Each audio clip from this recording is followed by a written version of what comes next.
Lesson 66 in the Workbook for A Course in Miracles. My happiness and my function are one. Again, today we're having one longer practice period and then frequent practices throughout the day, 2 times an hour if possible. This practice in this lesson, again, is part of what the Course calls contemplative thinking. It's not analysis in its usual sense. It's bringing in sane thinking or truer thinking to our minds. And as always, the Course is working with our split mind, which is a mind in which we apparently have two distinct thought systems that are the opposite in every way. We have an ego thought system and the Holy Spirit's thought system. And our goal now is that our experience seems to be that both of these are true, that one or the other seems to be happening, and our goal is to work towards having only the Holy Spirit's thought systems in our minds. So, what learning means is comparing and contrasting and making decisions about their differences, what is the same, what is different, and making choices.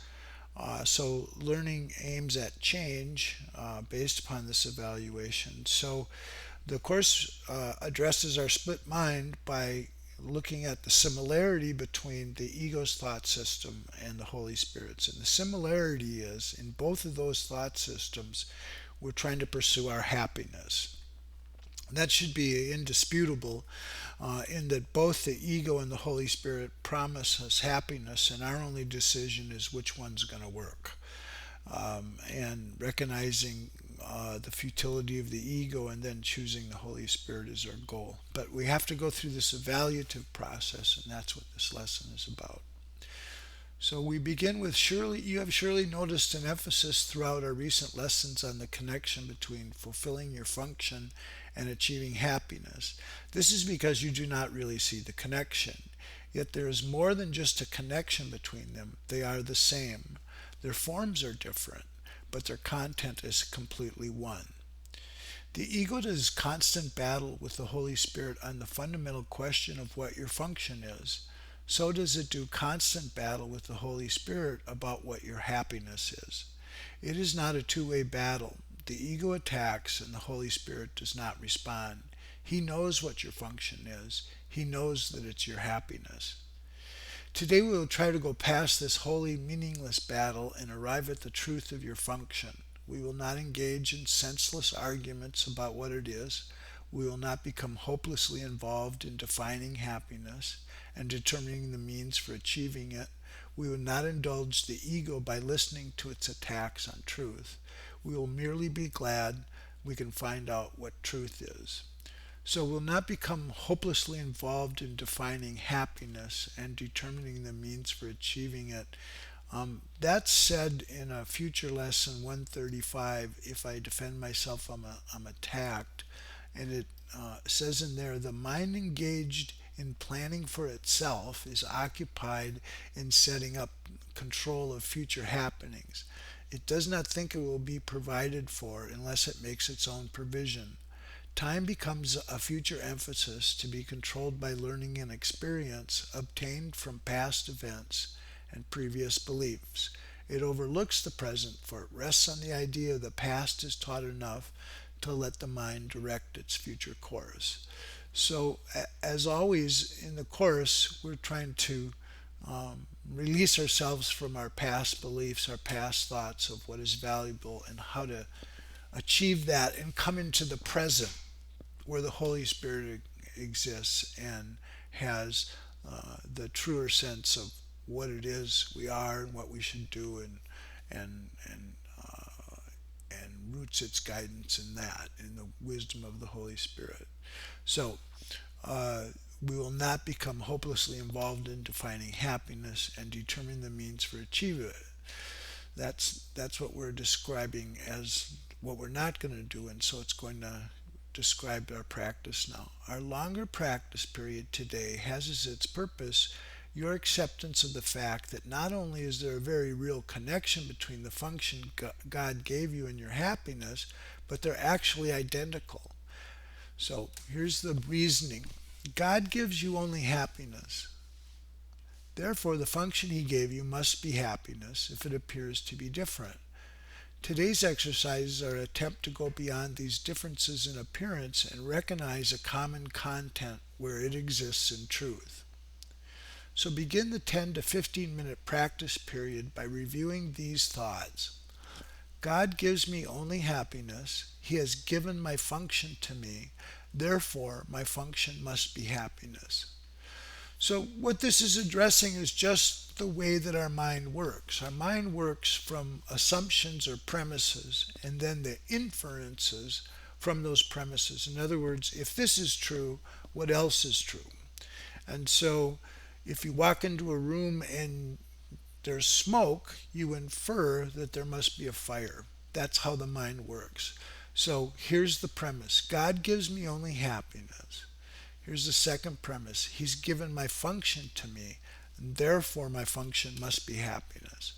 So that this is showing that these are different forms: function, happiness, but the content's the same.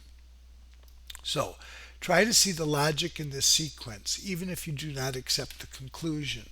It's only if the first two thoughts are wrong that the conclusion could be false. Let us then think about the premises for a while as we are practicing.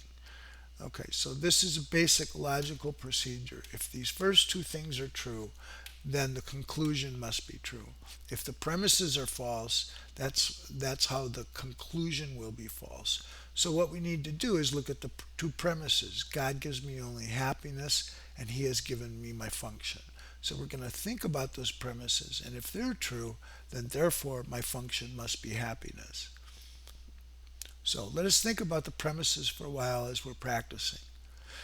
The first premise is that God gives you only happiness. This could be false, of course, but in order for it to be false, it's necessary to define God as something he is not.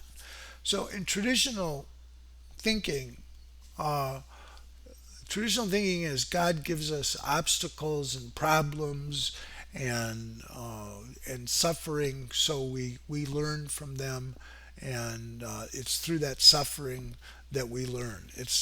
God brings us adversary to teach us a lesson. So the course is rejecting that premise and saying that God gives only happiness. Now it says this could be false, of course, but in order for it to be false, it's necessary to define God as something he is not. So God is love. Love cannot give evil, and what is not happiness is evil. God cannot give what he does not have, and he cannot have what he is not. Unless God gives only happiness, he must be evil. And it is this definition of him you're believing if you do not accept the first premise. So try and see the logic of that. If you think God gives you something other than happiness, then we're thinking of God as evil. Now, does that make sense? All right, so the second premise is that God has given you your function. So we've seen there are only two parts of your mind. One is ruled by the ego and is made up of illusions. The other is the home of the Holy Spirit where truth abides. There are no other guides but these to choose between, and no other outcomes possible as a result of your choice, but the fear that the ego always engenders and the love that the Holy Spirit always offers to replace it.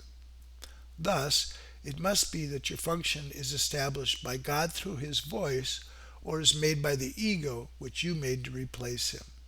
So we ask ourselves, which is true? Unless God gave your function to you, it must be the gift of the ego. It's one or the other. There's no in between. It's like either God gave it to me or the ego.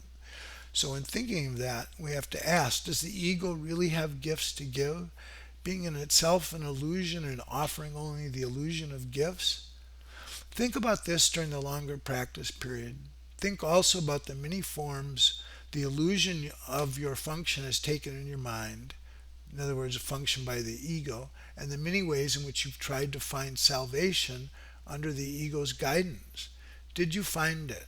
Were you happy? Did they bring you peace?